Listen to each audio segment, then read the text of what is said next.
A German arms manufacturer is reportedly in talks with Ukrainian officials about building a tank plant within the war-torn country. According to German news website Der Spiegel, Rheinmetall is negotiating with Kiev to set up the production facility, which would primarily make Panther tanks.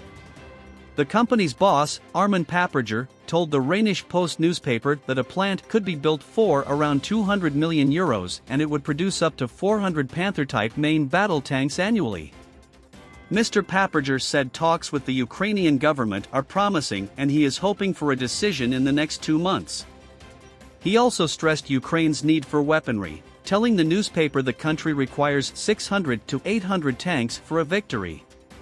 Western allies have been scraping together tanks for Ukraine for months now, with the first Leopard 2 tanks arriving from Poland on the war's one-year anniversary. A US Navy E-6B Mercury aircraft, assigned to the Strategic Command of the US Wing 1, arrived in Iceland recently, while conducting operations in the USEUCOM area of responsibility. The crew met with the US ambassador to Iceland Carrin Patman and other diplomatic and military leaders. The E-6B Mercury is the American military strategic control and communications aircraft as well as a command point of the US Navy. It is also called Judgment Day aircraft. It is used for communication with nuclear submarines of strategic purpose that serve as intercontinental ballistic missiles carriers. These are the submarines of the Ohio class. Each submarine can have up to 24 Trident 2D5 missiles, capable of carrying nuclear warheads, on board. E-6B Mercury was based on the Boeing 707-320 passenger airliner.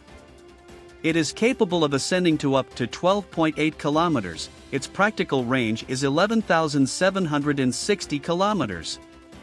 The Russian authorities have opened up a probe after a top scientist who worked on the development of Sputnik V coronavirus vaccines was strangled to death in his Moscow apartment on Friday. The virologist, identified as 47-year-old Andrei Bodykov, was one of the 18 scientists who worked on the Sputnik V vaccine at the Gamaleya National Research Center, which was released in 2020. Earlier, it was suggested that he had survived the attack after an intruder broke into his home. However, the Investigative Committee of Russia, ICR, has now opened a probe into the matter and have zeroed in on a 29-year-old man who is alleged to have killed the scientist with the belt over a disagreement.